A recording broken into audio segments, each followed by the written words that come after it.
வணக்கம். இது TBN லங்காவின் பிரதான செய்திகள். யாழ்ப்பாணம் தொடர்பில் தென்னிலங்கையில் உண்மைக்கு புறம்பான பரப்புரைகள். அனுர அரசாங்கத்தின் பிரபல அமைச்சரின் தங்கையின் கணவன் கைது. நிதி மோசடி அம்பலம். தமிழர் பகுதியில் 14 வயது மகள் மாயம். போலீஸ் நடவடிக்கை குறித்து பெற்றோர் குற்றச்சாட்டு. விவசாயிகளுக்கு நியாயமான விலை கிடைக்க புதிய திட்டம். ஜனாதிபதி முக்கிய நடவடிக்கை. பாதாள உலகத் தலைவன் ககனவின் நண்பன் கைது. கேமராவை உடைத்தவர்களுக்கு ரூபாய் 80,000 தண்டம். நல்லூரில் அதிரடி நடவடிக்கை. மாகாண சபை தேர்தலை உடனடியாக நடத்த வேண்டும். விடுக்கப்பட்டுள்ள கோரிக்கை. யாழிலிருந்து சட்டவிரோதமாக பயணிக்கும் தனியார் பேருந்துகளுக்கு எதிராக நடவடிக்கை. கிளிநொச்சியில் கடற்றொழில் ஒருங்கிணைப்பு குழு கூட்டம் முன்னெடுப்பு. குருவிட்ட சிறைச்சாலையில் வெடித்த கலவரம். உயிரிழந்த கைதிகளின் பிரேத பரிசோதனையில் வெளியான தகவல். மேகசின் சிறைச்சாலைக்கு போதைப்பொருள் விநியோகிக்க முயன்ற சிறைச்சாலை அதிகாரி கைது. யாழில் போதைக்கு அடிமையான இளைஞன் மரணம். தொடரும் அனுரவின் வேட்டை. அடுத்தடுத்து சிக்கப்போகும் முக்கிய புள்ளிகள். பலரை காட்டிக் கொடுத்த சைமா. வெளிநாடொன்றில் கொலை செய்யப்பட்ட இலங்கை இளைஞன். பிரதமரின் தலையீட்டால் உண்மை அம்பலம். தையட்டி திஸ்ஸ விகாரையால் ஆக்கிரமிக்கப்பட்ட பவானி வீதி தொடர்பில் தென்னிலங்கையில் உண்மைக்கு புறம்பான விடயங்கள் பரப்பப்படுகின்றன. பொப்பிலியான சுனேத்ரா தேவி பிரிவினாவில் நேற்று நடைபெற்ற ஊடகவியலாளர் மாநாட்டில் தேசிய உரிமைகளை பாதுகாக்கும் மத்திய நிலையத்தின் தலைவரான கலகம குசலதம்ம தேரர் தெரிவுபடுத்தப்பட்ட பல கருத்துக்களை தெரிவித்துள்ளார். தையட்டி திஸ்ஸ விகாரையால் ஆக்கிரமிக்கப்பட்ட பவானி வீதி விடுவிப்புக்கு எதிராக வெளிவடக்கு பிரதேச சபைக்கு எதிராக போலீசார் தொடர்ந்த வழக்கு மல்லாகம் நீதிமன்றால் தள்ளுபடி செய்யப்பட்டுள்ள நிலையில் இவ்வாறான பரப்புரைகள் முன்வைக்கப்படுகின்றன. குறித்த ஊடக சந்திப்பில் தேரர் தெரிவித்த கருத்து, திஸ்ஸ விகாரையின் நடுவே வீதியொன்றை அமைக்க வேண்டும் என ஒருவித அழுத்தம் பிரயோகிக்கப்பட்டு வருகிறது. பலாலி போலீசாரினால் பெறப்பட்டிருந்த தடை உத்தரவை மல்லாகம் நீதவான் நீதிமன்றம் முற்றாக ரத்து செய்துள்ளது. இதன்படி நிறுத்தி வைக்கப்பட்டிருந்த இந்த வீதி அமைக்கும் பணியை மீண்டும் முன்னெடுக்க வேண்டும் என பிரதேச சபை தீர்மானித்துள்ளது. சுமார் 3 நாட்களுக்கு முன்னர் தையட்டி திஸ்ஸ விகாரையின் விகாராதிபதி தேரர் இங்கு எந்த பிரச்சனையும் இல்லை, வீதி அமைக்கப்பட மாட்டாது, யாரும் பதற்றமடைய வேண்டாம் என அறிக்கை விட்டிருந்தார்.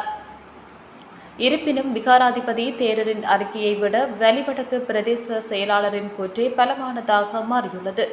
அரசாங்கம் இதுவரை செய்த விடயங்கள், கொண்டுவரப்பட்ட சட்டமூலங்கள் மற்றும் பௌத்தத்துக்கு எதிரான செயற்பாடுகளை பார்க்கும்போது அவர்களின் கடந்த கால செயற்பாடுகளின் அடிப்படையில் இவர்கள் ஏன் இதனை செய்கிறார்கள் என்ற நியாயமான சந்தேகமும் பயமும் எங்களுக்கு உள்ளது என குறிப்பிட்டுள்ளார். சமகால அனுர அரசாங்கத்தின் பிரபலமான அமைச்சு பதவியை வகிக்கும் ஒருவரின் உறவினர் நிதி மோசடியின் கீழ் கைது செய்யப்பட்டுள்ளார். கேகாலை விசேட குற்ற விசாரணை பிரிவினரால் நேற்று மாலை அவர் கைது செய்யப்பட்டுள்ளார்.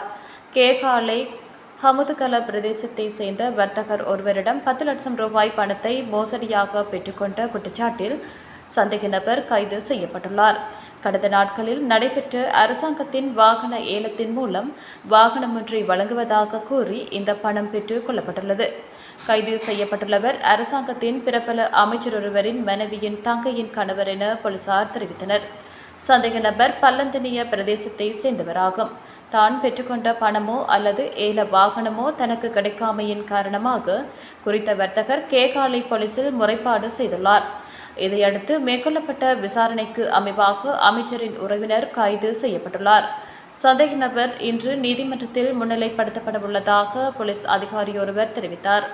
விவசாய அமைச்சர் KD லால்காந்தவின் சகோதரியின் கணவனே இவ்வாறு கைது செய்யப்பட்டுள்ளதாகவும் அனுர அரசாங்கத்தில் சட்டம் தன் கடமையை பாரபட்சமின்றி செய்து வருவதாக சமூக வலைதளங்களில் பலரும் கருத்து வெளியிட்டு வருகின்றமை குறிப்பிடத்தக்கது. மட்டக்களப்பு ஐத்தியமலை பகுதியில் தனியார் கல்வி நிலையத்துக்கு செல்வதாக கூறிச் சென்ற 14 வயது சிறுமியொருவர் கடந்த 2ஆம் திகதி முதல் காணாமல் போயுள்ளதாக பெற்றோர் தெரிவித்துள்ளனர். ஐத்தியமலையைச் சேர்ந்த அல்போன்ஸ் ஜெசிகா என்ற சிறுமியே இவ்வாறு காணாமல் போயுள்ளதாக தெரிவிக்கப்படுகிறது. சம்பவத்தன்று வழமை போன்று பாடசாலைக்கு சென்ற சிறுமி பின்னர் பிற்பகல் 2 மணியளவில் தனியார் கல்வி நிலையத்துக்கு செல்வதாக கூறி வீட்டிலிருந்து சென்றுள்ளார். எனினும் மாலை 6 மணியாகியும் சிறுமி வீடு திரும்பாத நிலையில் பெற்றோர் 119 என்ற அவசர காவல்துறை தொலைபேசி இலக்கத்துக்கு தகவல் வழங்கியுள்ளனர். இதனைத் தொடர்ந்து மறுநாள் ஐடிஎம்எல்ஏ காவல் நிலையத்துக்கு சென்று முறைப்பாடு பதிவு செய்ததாக பெற்றோர் தெரிவித்துள்ளனர். எனினும் முறைப்பாடு செய்யப்பட்டு பல நாட்கள் கடந்துள்ள போதிலும் தமது மகளை கண்டுபிடிப்பதற்கான நடவடிக்கைகள் இதுவரை உரிய முறையில் முன்னெடுக்கப்படவில்லை என பெற்றோர் குற்றம் சாட்டியுள்ளனர்.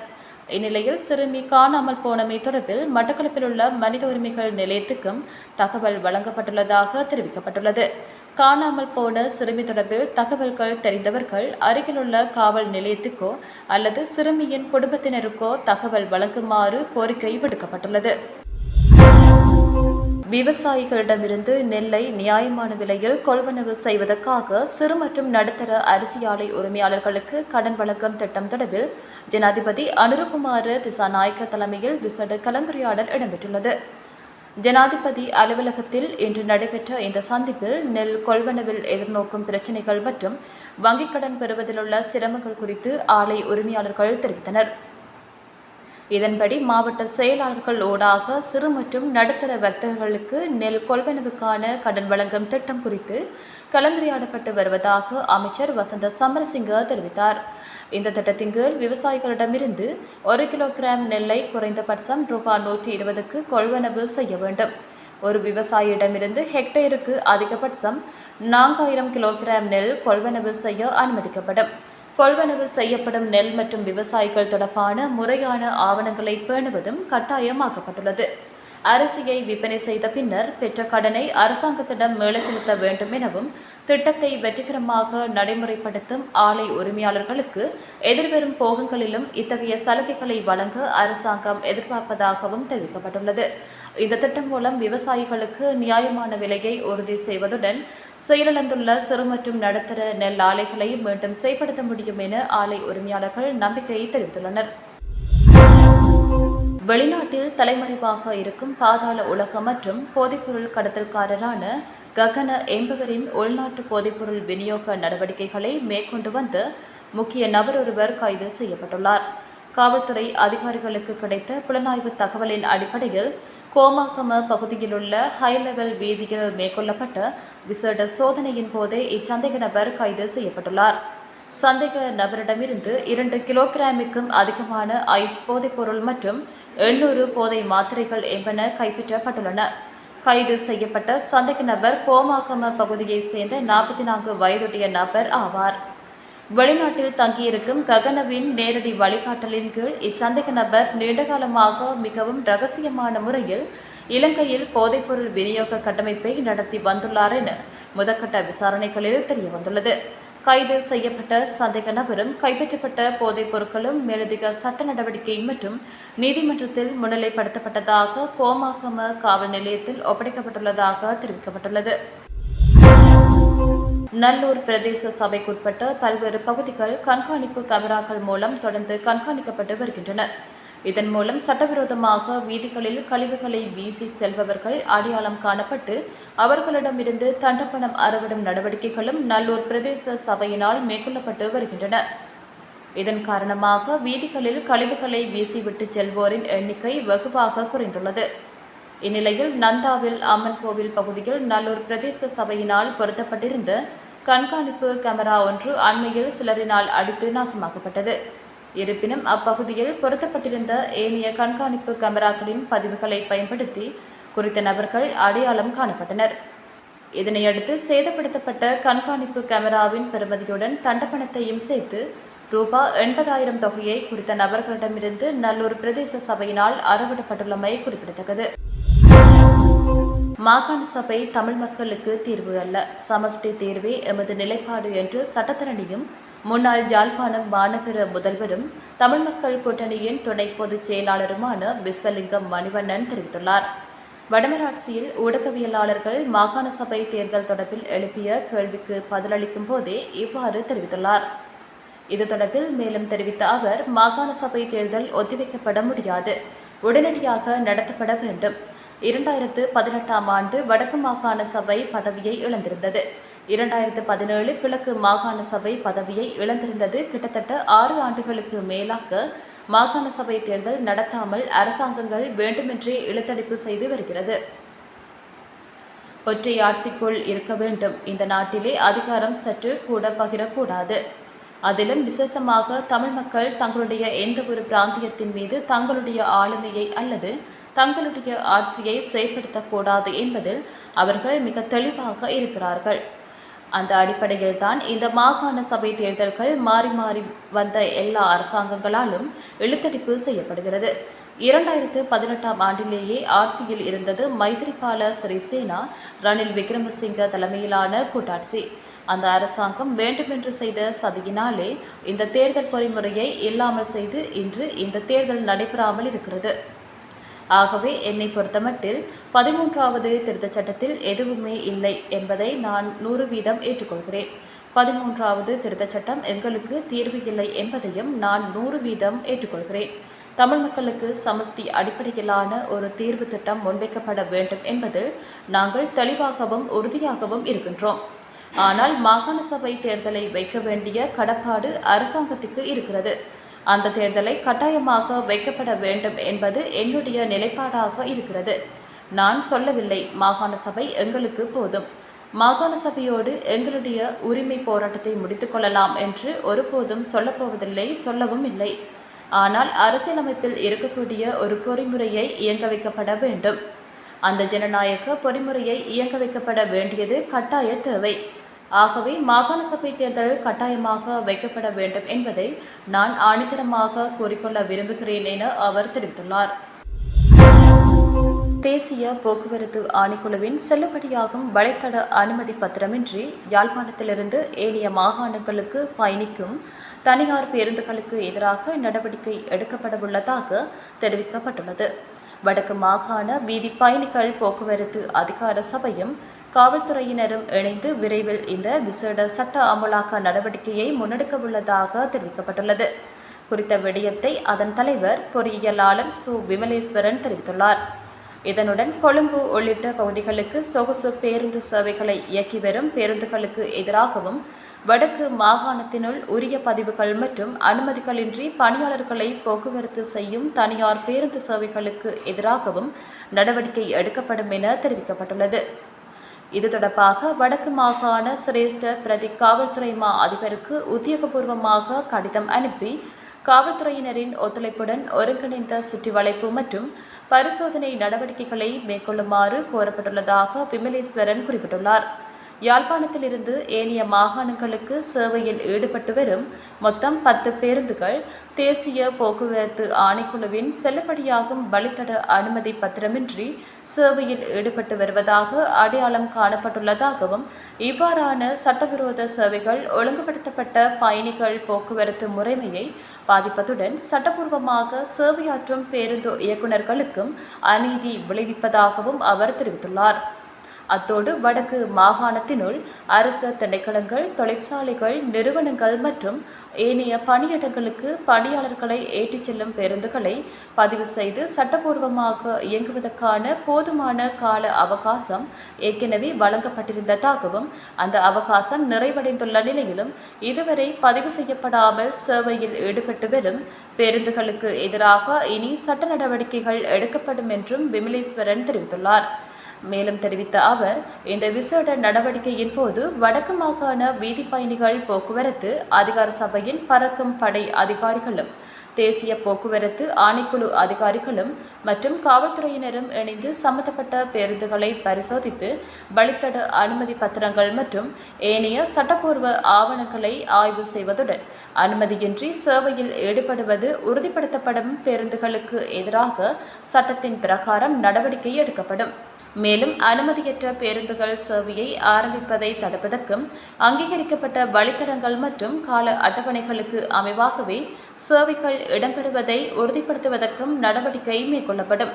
பயணிகள் போக்குவரத்து சேவைகளில் ஒழுங்கு, பாதுகாப்பு மற்றும் சட்டத்தின் ஆட்சியை உறுதிப்படுத்துவதற்காக இந்நடவடிக்கை முன்னெடுக்கப்படுவதுடன் அனுமதியின்றி சேவையில் ஈடுபடும் எந்தவொரு பேருந்துக்கும் இனி சலுகை வழங்கப்பட மாட்டாது என அவர் தெரிவித்துள்ளார். கிளிநொச்சியில் அமைச்சர் சந்திரசேகரன் தலைமையில் மாவட்ட கடற்றொழில் அபிவிருத்தி ஒருங்கிணைப்பு குழு கூட்டம் கிளிநொச்சி மாவட்ட கடற்றொழில் அபிவிருத்தி ஒருங்கிணைப்பு குழு கூட்டம் இடம்பெற்றுள்ளது. கடற்றொழில், நீரியல் மற்றும் கடல் வளங்கள் அமைச்சர் தலைமையில் நேற்று குறித்த கூட்டம் முன்னெடுக்கப்பட்டுள்ளது. கிளிநொச்சி மாவட்ட செயலக மாநாட்டு மண்டபத்தில் பிற்பகல் 2 மணியளவில் இக்கூட்டம் இடம்பெற்றுள்ளது. இந்நிகழ்வில் நாடாளுமன்ற உறுப்பினர்கள் கிளிநொச்சி மாவட்ட அரசாங்க அதிபர் எஸ் முரளிதரன், கடற்றொழில் மற்றும் நீரியல் வளத்துறை சார்ந்த அதிகாரிகள், துறைசார் பிரதிநிதிகள் உள்ளிட்ட பலரும் கலந்து கொண்டுள்ளனர். மாவட்டத்தின் கடற்றொழில் துறை சார்ந்த அபிவிருத்தி நடவடிக்கைகள், கடற்றொழில் சமூகத்தினர் எதிர்கொள்ளும் சவால்கள் மற்றும் அதற்கான தீர்வுகள் குறித்து இக்கூட்டத்தில் விரிவாக ஆராயப்பட்டமை குறிப்பிடத்தக்கது. குறிப்பிட்ட சிறைச்சாலையில் அண்மையில் இடம்பெற்ற கலவரத்தின் போது உயிரிழந்த 2 கைதிகளின் மரணத்துக்கான காரணம் வெளியாகியுள்ளது. நேற்று முன்தினம் ரத்தினபுரி பொது மருத்துவமனையில் நடத்தப்பட்ட பிரேத பரிசோதனையின் போது 2 கைதிகளும் பலத்த துப்பாக்கிச்சூட்டு காயங்களால் உயிரிழந்துள்ளமை தெரியவந்துள்ளது. பிரேத பரிசோதனை அறிக்கையின்படி ஒரு கைதி தலையில் ஏற்பட்ட துப்பாக்கிச்சூட்டு காயத்தாலும் மற்றொருவர் மார்பில் ஏற்பட்ட துப்பாக்கிச்சூட்டு காயத்தாலும் உயிரிழந்துள்ளதாக தெரிவிக்கப்பட்டுள்ளது. கடந்த வெள்ளிக்கிழமை குறிப்பிட்ட சிறைச்சாலையில் வெடித்த கலவரத்தில் 2 கைதிகள் உயிரிழந்ததுடன் 12 பேர் காயமடைந்திருந்தனர். கைதிகளுள் 2 குழுக்களுக்கிடையே ஏற்பட்ட மோதல் நிலை தீவிரமடைந்ததாகவும் இதனை கட்டுப்படுத்துவதற்காக துப்பாக்கிச்சூடு, கண்ணீர் புகை குண்டுகளும் நடத்தப்பட்டதாக நீதியமைச்சர் கர்ஷன நாணயக்கார கூறியிருந்தார். இதனையடுத்து நிலைமையை கட்டுப்படுத்த போலீஸ் சிறப்பு அதிரடிப்படை, கலவர கட்டுப்பாட்டு பிரிவு மற்றும் இராணுவமும் வரவழைக்கப்பட்டன. இதற்கு முன்னர் நீர்கொழும்பு, மகர, மெகசின் மற்றும் பல்லன்சேன சிறைகளிலும் கலவரம் வெடித்தது. இதில் நீர்கொழும்பு சிறையில் ஏற்பட்ட கலவரத்தில் 10 சிறை அதிகாரிகளும் 17 கைதிகளும் உயிரிழந்தனர். மகர மற்றும் மெகசின் சிறைகளில் வெடித்த கலவரத்தில் 2 கைதிகள் உயிரிழந்திருந்தமையும் குறிப்பிடத்தக்கது. பொருளை மெகசின் சிறைச்சாலைக்கு போதைப்பொருள் விநியோகித்து வந்ததாக கூறப்படும் சிறைச்சாலை அதிகாரியொருவர் கல்கிசை பிரிவு குற்றப்புலனாய்வு திணைக்கள அதிகாரிகளால் கைது செய்யப்பட்டுள்ளார். கைது செய்யப்பட்ட அதிகாரியிடமிருந்து சுமார் 20 லட்சம் ரூபாய் பெறுமதியான 100 கிராம் ஐஸ் போதைப்பொருள் மற்றும் 20 கிராம் ஹெரோயின் ஆகியன கைப்பற்றப்பட்டுள்ளதாக போலீசார் தெரிவித்துள்ளனர். இந்த சம்பவம் தொடர்பில் தெகிவலை பகுதியைச் சேர்ந்த 32 வயதுடைய நபர் ஒருவர் முதலில் கல்கிசை பகுதியில் போதைப்பொருளுடன் கைது செய்யப்பட்டுள்ளார். மெகசின் சிறைச்சாலையில் தண்டனை அனுபவித்து வரும் கைதியொருவர் வாட்ஸ்அப் அழைப்பு மூலம் போதைப்பொருளை பெற்றுக்கொள்ள வேண்டிய இடம் தொடர்பில் தகவல் வழங்கியதாக விசாரணைகளில் தெரியவந்துள்ளது. அதற்கமைய குறித்த சந்தேக நபர் போதைப்பொருள் பொதியை பெற்றுக்கொண்டு அதனை பொருளை வனாத்த வீதியில் வைத்து மற்றொரு நபரிடம் ஒப்படைக்க தயாராகி இருந்ததாக போலீசார் தெரிவித்துள்ளனர். சந்தேக நபரிடம் இருந்து கிடைத்த தகவலின் அடிப்படையில் கல்கிசை பிரிவு குற்றப்புலனாய்வு திணைக்கள பொறுப்பதிகாரி தலைமையிலான அதிகாரிகள் குறித்த நபரை கைது செய்வதற்கான நடவடிக்கையை மேற்கொண்டுள்ளனர். இதன்போது சிறைச்சாலை விளையாட்டு உடையில் வந்த நபரொருவர் சந்தேக நபருக்கு அருகில் சென்று போதைப்பொருள் அடங்கிய பொதியை பெற முற்பட்டுள்ளார். அப்போது மறைந்திருந்த போலீஸ் அதிகாரிகள் சந்தேக நபரை சுற்றி வளைத்து கைது செய்துள்ளனர். கைது செய்யப்பட்ட சிறைச்சாலை அதிகாரி கடந்த ஜனவரி மாதமே மெகசின் சிறைச்சாலையில் பணியில் இணைந்துள்ளதாகவும் அதற்கு முன்னர் வெலிக்கடை சிறைச்சாலையில் பணியாற்றியுள்ளதாகவும் தெரியவந்துள்ளது. தங்காலை பெலியத்த பகுதியைச் சேர்ந்த 53 வயதுடைய குறித்த சிறைச்சாலை அதிகாரியே இவ்வாறு கைது செய்யப்பட்டுள்ளார். சம்பவம் தொடர்பான மேலதிக விசாரணைகளை கல்கிசை பிரிவு குற்றப்புலனாய்வு திணைக்கள அதிகாரிகள் முன்னெடுத்து வருகின்றனர். யாழில் அதிகளவான போதைப்பொருளை உள்ளெடுத்த இளைஞர் ஒருவர் நேற்றைய தினம் உயிரிழந்துள்ளார். கோப்பாய் தெற்கு பகுதியைச் சேர்ந்த கணேசலிங்கம் கஸ்மன் என்பவரே இவ்வாறு உயிரிழந்துள்ளார். இதுகுறித்து மேலும் தெரிய வருகையில் குறித்த நபர் நேற்றிரவு கோப்பாய் தெற்கு பகுதியிலுள்ள வாழைத்தோட்டம் ஒன்றுக்குள் மயக்கமுற்ற நிலையில் கிடந்துள்ளார். இந்நிலையில் அவரை மீட்ட நண்பர்கள் வைத்தியசாலைக்கு கொண்டு சென்றனர். இருப்பினும் அவர் ஏற்கனவே உயிரிழந்து விட்டதாக வைத்தியர்கள் தெரிவித்தனர். அவரது சடலம் மீதான உடற்கூற்று பரிசோதனைகளின் அடிப்படையில் அதிகளவான போதைப்பொருள் பாவனையால் மரணம் சம்பவித்துள்ளதாக தெரியவந்துள்ளது. சடலம் மீதான மரண விசாரணைகளை திடீர் மரண விசாரணை அதிகாரி ஜெயபாலசிங்கம் மேற்கொண்டார். சாட்சிகளை கோப்பாய் காவல்துறையினர் நெறிப்படுத்தினர். அனுர அரசாங்கத்தில் போதைப்பொருளுக்கு எதிராக எடுக்கப்பட்டு வரும் கடுமையான நடவடிக்கை காரணமாக மேலும் பல அரசியல்வாதிகள் மற்றும் உயர்மட்ட அதிகாரிகள் சிக்கவுள்ளதாக தகவல்கள் வெளியாகியுள்ளது. சில தினங்களுக்கு முன்னர் மலேசியாவிலிருந்து இலங்கைக்கு அழைத்து வரப்பட்ட ரத்மலானியைச் சேர்ந்த சைமா உள்ளிட்ட 3 பாதாள உலக சந்தேக நபர்கள் பல உண்மைகளை அம்பலப்படுத்தியுள்ளனர். அவர்கள் வெளிப்படுத்தும் தகவல்களுக்கமைய அவர்களுடன் தொடர்பில் இருந்த மேலும் சிலரும் சிக்கவுள்ளதாக தெரிவிக்கப்படுகின்றது. அவர்களுடன் தொலைபேசி தொடர்புகளை பேணிய 10 நபர்கள் குறித்த தகவல்கள் வெளிவரவுள்ளதாக சிரேஷ்ட போலீஸ் அதிகாரி ஒருவர் தெரிவித்துள்ளார். மேலும் அவர்களுக்கு குற்றச்செயல்களை செய்வதற்கு ஒப்பந்தம் வழங்கிய நபர்களையும் கைது செய்வதற்கு நடவடிக்கை எடுக்கப்பட்டுள்ளதாக அவர் குறிப்பிட்டுள்ளார். அத்துடன் இந்த குழுவினருக்கு ஆயுதங்களை வழங்கியவர்களையும் எதிர்வரும் காலத்தில் கண்டறிய முடியும் என அவர் நம்பிக்கை வெளியிட்டுள்ளார். அபுதாபியில் இடம்பெற்ற தாக்குதல் சம்பவம் ஒன்றில் உயிரிழந்த இளைஞனின் சடலம் பிரதமர் ஹரினி அமரசூரியவின் நேரடி தலையீட்டின் காரணமாக நாட்டுக்கு கொண்டுவரப்பட்டுள்ளது. கம்பளை அத்கால பகுதியைச் சேர்ந்த 25 வயதுடைய சாமிக இஷான் லியனகே என்ற இளைஞனின் சடலம் நாட்டுக்கு கொண்டுவரப்பட்ட நிலையில் நேற்றைய தினம் இறுதிக் கிரியைகள் நடைபெற்றுள்ளன. கடந்த 2 வருடங்கள் 10 மாதங்களுக்கு முன்பு வெளிநாட்டு வேலைவாய்ப்புக்காக அபுதாபிக்கு சென்ற இளைஞன் தாக்குதல் ஒன்றினால் கடந்த ஜூலை மாதம் 15ஆம் தேதி உயிரிழந்துள்ளார். இதனையடுத்து உயிரிழந்த இளைஞரின் மாமா அந்த இளைஞரை வெளிநாட்டுக்கு அனுப்பிய முகவர் நிலையத்திடம் தகவல்களை கோரிய போதிலும் ஒப்பந்த காலம் முடிவடைந்து விட்டதாக கூறி அந்த நிறுவனம் பொறுப்பிலிருந்து நழுவ முயன்றுள்ளது. இதனையடுத்து வெளிநாட்டு வேலைவாய்ப்பு பணியகம் மற்றும் வெளிவிவகார அமைச்சில் தகவல்கள் சமர்ப்பிக்கப்பட்டுள்ளன. சிங்கப்பூரிலிருந்து உடனடியாக நாடு திரும்பிய தாயாரும் உறவினர்களும் தேவையான சட்ட ஆவணங்களை தயாரித்து அபுதாபி நிறுவன அதிகாரிகளை தொடர்பு கொள்ள முயற்சித்துள்ளனர். எனினும் அது பலனளிக்கவில்லை. இதற்கிடையில் நிர்கதிக்குள்ளான குடும்ப உறவினர்கள் பிரதமர் ஹரினி அமரசூரியவுக்கு வாட்ஸ்அப் குறுஞ்செய்தியொன்றை அனுப்பியுள்ளனர். இதன் காரணமாக பிரதமரின் பணிப்புரையின் பேரில் பிரதமர் செயலகம் தலையீடு செய்து சடலத்தை நாட்டுக்கு கொண்டுவரும் நடவடிக்கைகள் துரிதப்படுத்தப்பட்டுள்ளன. பிரதமரின் மற்றும் அமைச்சின் முயற்சியால் கடந்த ஜூலை மாதம் 29ஆம் தேதி நாட்டுக்கு கொண்டுவரப்பட்ட சடலம் கட்டுநாயக்க விமான நிலைய போலீசார் மற்றும் நீர்கொழும்பு வைத்தியசாலை ஊடாக பரிசோதனைகளுக்கு உட்படுத்தப்பட்டது. அங்கு இடம்பெற்ற மரண பரிசோதனை மற்றும் நீர்கொழும்பு நீதவான் உத்தரவுக்கமைய தலையில் ஏற்பட்ட பலத்த தாக்கம் காரணமாக இரத்தம் உறைந்தமையும் உடலின் பல இடங்களில் ஏற்பட்ட காயங்களுமே இந்த மரணத்துக்கு காரணம் என தெரியவந்துள்ளது. இந்த தாக்குதல் சம்பவம் தொடர்பில் சந்தேகத்தின் பேரில் இளைஞர் ஒருவர் அபுதாபி போலீசாரால் கைது செய்யப்பட்டுள்ளார். தையிட்டி திஸ்ஸ விகாரியால் ஆக்கிரமிக்கப்பட்ட பவானி வீதி தொடர்பில் தென்னிலங்கையில் உண்மைக்கு புறம்பான விடயங்கள் பரப்பப்படுகின்றன. பொப்பிலியான சுனேத்ரா தேவி பிரிவினாவில் நேற்று நடைபெற்ற ஊடகவியலாளர் மாநாட்டில் தேசிய உரிமைகளை பாதுகாக்கும் மத்திய நிலையத்தின் தலைவரான கலகம குசலதம்ம தேரர் தெரிவுபடுத்தப்பட்ட பல கருத்துக்களை தெரிவித்துள்ளார். தையிட்டி திஸ்ஸ விகாரியால் ஆக்கிரமிக்கப்பட்ட பவானி வீதி விடுவிப்புக்கு எதிராக வெளிவடக்கு பிரதேச சபைக்கு எதிராக போலீசார் தொடர்ந்த வழக்கு மல்லாகம் நீதிமன்றால் தள்ளுபடி செய்யப்பட்டுள்ள நிலையில் இவ்வாறான பரப்புரைகள் முன்வைக்கப்படுகின்றன. குறித்த ஊடக சந்திப்பில் தேரர் தெரிவித்த கருத்து திஸ்ஸ விகாரையின் நடுவே வீதியொன்றை அமைக்க வேண்டும் என ஒருவித அழுத்தம் பிரயோகிக்கப்பட்டு வருகிறது. பலாலி போலீசாரினால் பெறப்பட்டிருந்த தடை உத்தரவை மல்லாகம் நீதவான் நீதிமன்றம் முற்றாக ரத்து செய்துள்ளது. இதன்படி நிறுத்தி வைக்கப்பட்டிருந்த இந்த வீதி அமைக்கும் பணியை மீண்டும் முன்னெடுக்க வேண்டும் என பிரதேச சபை தீர்மானித்துள்ளது. சுமார் 3 நாட்களுக்கு முன்னர் தையிட்டி திஸ்ஸ விகாரையின் விகாராதிபதி தேரர் இங்கு எந்த பிரச்சனையும் இல்லை, வீதி அமைக்கப்பட மாட்டாது, யாரும் பதற்றமடைய வேண்டாம் என அறிக்கை விட்டிருந்தார். இருப்பினும் விகாராதிபதி தேரரின் அறிக்கையை விட வெளிவடக்கு பிரதேச செயலாளரின் கூற்றே பலமானதாக மாறியுள்ளது. அரசாங்கம் இதுவரை செய்த விடயங்கள், கொண்டுவரப்பட்ட சட்டமூலங்கள் மற்றும் பௌத்தத்துக்கு எதிரான செயற்பாடுகளை பார்க்கும்போது அவர்களின் கடந்த கால செயற்பாடுகளின் அடிப்படையில் இவர்கள் ஏன் இதனை செய்கிறார்கள் என்ற நியாயமான சந்தேகமும் பயமும் எங்களுக்கு உள்ளது என குறிப்பிட்டுள்ளார். சமகால அனுர அரசாங்கத்தின் பிரபலமான அமைச்சு பதவியை வகிக்கும் ஒருவரின் உறவினர் நிதி மோசடியின் கீழ் கைது செய்யப்பட்டுள்ளார். கேகாலை விசேட குற்ற விசாரணை பிரிவினரால் நேற்று மாலை அவர் கைது செய்யப்பட்டுள்ளார். கேகாலை ஹமுதுகல பிரதேசத்தை சேர்ந்த வர்த்தகர் ஒருவரிடம் 10 லட்சம் ரூபாய் பணத்தை மோசடியாக பெற்றுக்கொண்ட குற்றச்சாட்டில் சந்தேக நபர் கைது செய்யப்பட்டுள்ளார்.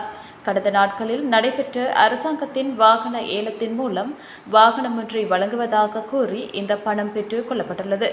கைது செய்யப்பட்டுள்ளவர் அரசாங்கத்தின் பிரபல அமைச்சர் ஒருவரின் மனைவியின் தங்கையின் கணவர் என போலீசார் தெரிவித்தனர். சந்தேக நபர் பல்லந்தனிய பிரதேசத்தை சேர்ந்தவராகும். தான் பெற்றுக்கொண்ட பணமோ அல்லது ஏல வாகனமோ தனக்கு கிடைக்காமையின் காரணமாக குறித்த வர்த்தகர் கேகாலை போலீசில் முறைப்பாடு செய்துள்ளார். இதையடுத்து மேற்கொள்ளப்பட்ட விசாரணைக்கு அமைவாக அமைச்சரின் உறவினர் கைது செய்யப்பட்டுள்ளார். சந்தேக நபர் இன்று நீதிமன்றத்தில் முன்னிலைப்படுத்தப்பட உள்ளதாக போலீஸ் அதிகாரி ஒருவர் தெரிவித்தார். விவசாய அமைச்சர் KD லால்காந்தவின் சகோதரியின் கணவனே இவ்வாறு கைது செய்யப்பட்டுள்ளதாகவும் அனுர அரசாங்கத்தில் சட்டம் தன் கடமையை பாரபட்சமின்றி செய்து வருவதாக சமூக வலைதளங்களில் பலரும் கருத்து வெளியிட்டு வருகின்றமை குறிப்பிடத்தக்கது. இது போன்ற மேலும் பல செய்திகளை அறிந்து கொள்ள TBN லங்கா சேனலினை சப்ஸ்கிரைப் செய்து பக்கத்தில் இருக்க பெல் ஐக்கனையும் கிளிக் பண்ணி வச்சுருங்க. அப்போ தான் நாங்கள் போடுற அப்டேட் உடனே உங்கள்கிட்ட வந்து சேரக்கூடியதாக இருக்கும்.